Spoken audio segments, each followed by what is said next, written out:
I love using my wooden, you know, my wooden spoons, right? But you see I got the squares and I used to do that.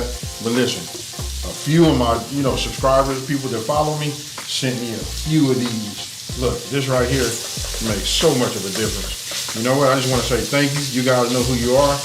And if you guys don't have one of these, you might as well get you one. But this right here saves you a lot of time. And it's practical. And it don't scratch, you know, your Dutch oven. Now you guys get to see just how practical it is, right? Now, you want to get yourself a strainer. I'll be using that one.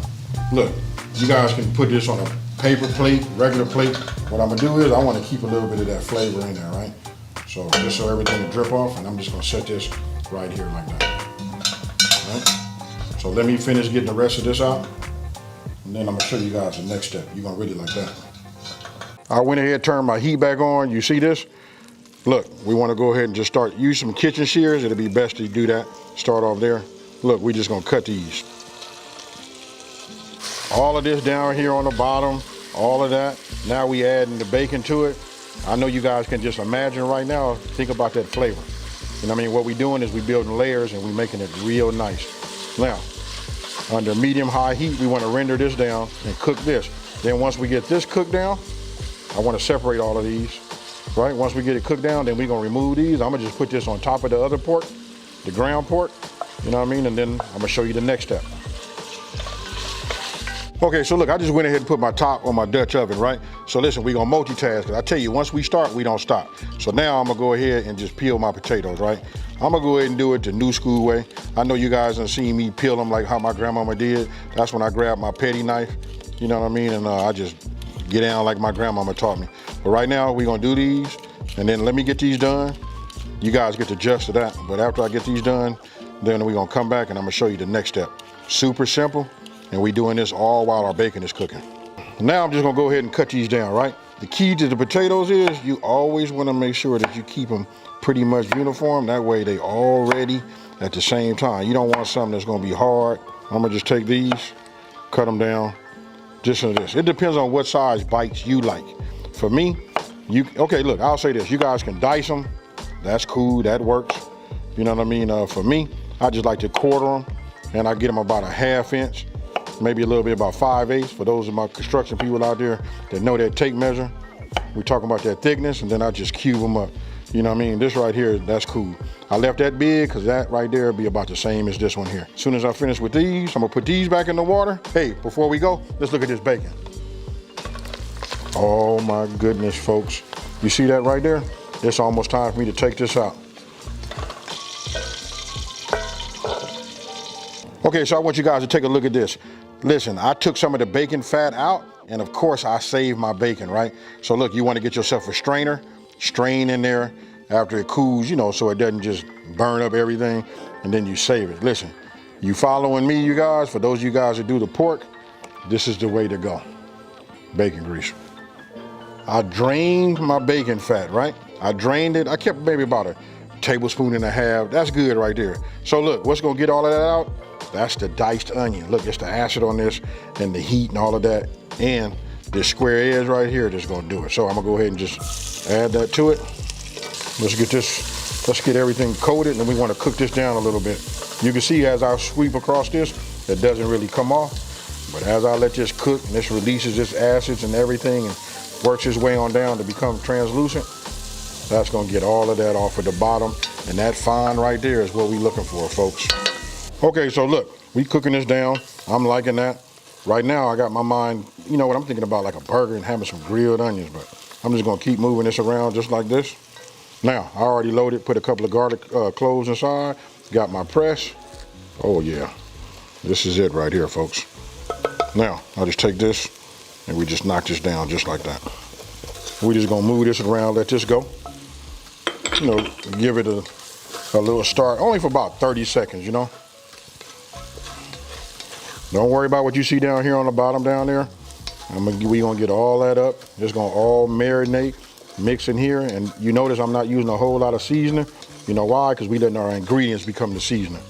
And now you wanna bring in your flour and just sprinkle that in.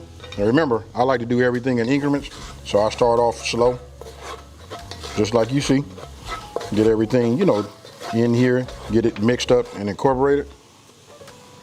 And look, it cut down on them lumps too. And what we doing is we just cooking that flour down, so that we don't have to worry about the flour.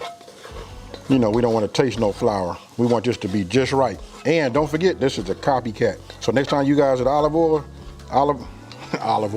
next time you guys at Olive Garden, you let them know that, hey, we making that at the house just like they are too, but even better. Now I'm finna grab my broth and we finna put this in the inside right now.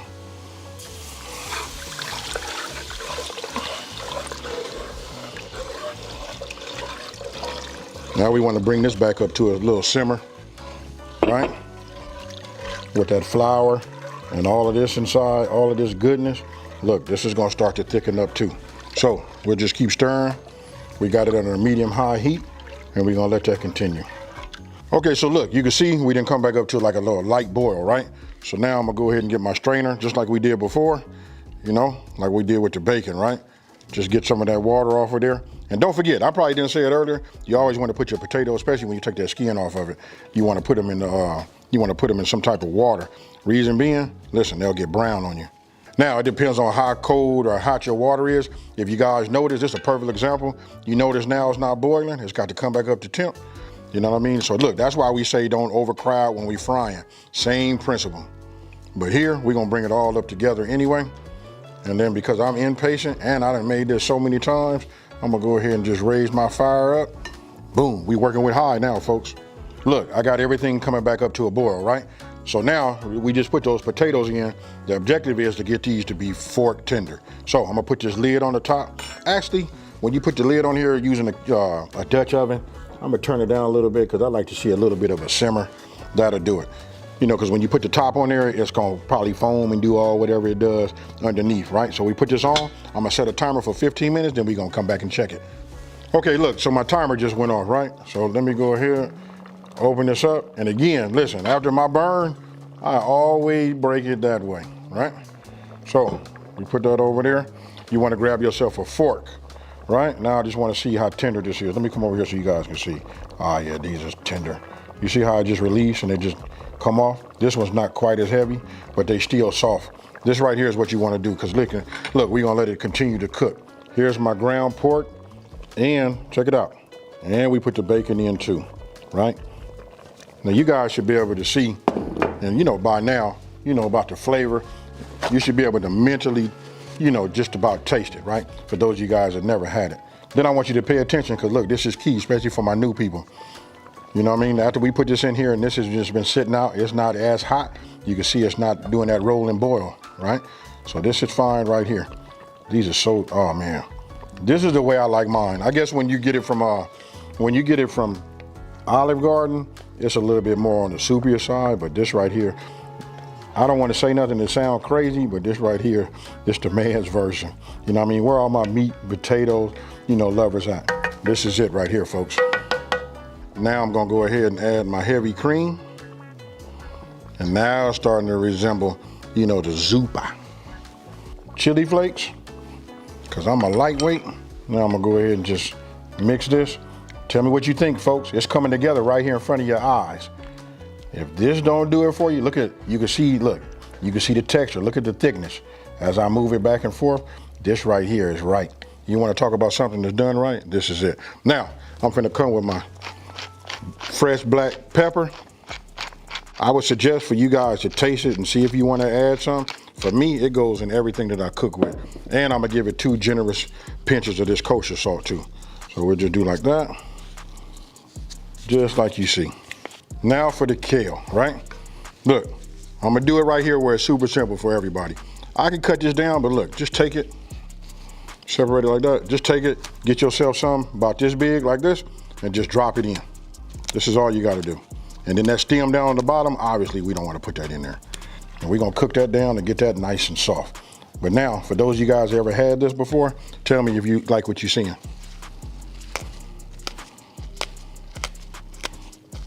You can see I got it in here. Look, it's starting to cook good. Look, the potatoes are soft. So as I'm, moving it back and forth and mixing it, they breaking up a little bit. Everybody is, introducing themselves to each other. Kale is talking to the pork. Pork is saying, hey, nice to meet you. Bacon said, don't forget about me. Potatoes and all of that. Hey, super easy, super simple. And when I tell you it's huge on flavor, you gotta trust me, folks. Now, I'm gonna go ahead and put this lid on and we're gonna let this simmer for about, I'm gonna say, let's just go for about 5 minutes. Then we're gonna take this out, we're gonna put this in a bowl and we finna eat, folks. Okay, my timer just went off. I just turned the fire off inside of this Dutch oven. It'll hold that heat, right? So we'll just open it up like that and look at that right there. If that don't say, Zuppa Toscana, then I don't know what will. Look at this right here, folks. Oh yeah, kale just right. I can look at it and see. I don't need to taste one, but that there, look, you can see that bacon. And for those of you guys that don't do the bacon, remember I talked about giving an option for instead of the ground pork, we could have did ground chicken. We could have did some kind of beef, whatever you want to do. You don't even have to add the bacon, but if you want it to be more true, you want to make it just like this. Hey, look, I don't want to keep over talking. I'm finna let you guys check this out. We finna go ahead and put some of this in this bowl and we finna taste it. Check it out.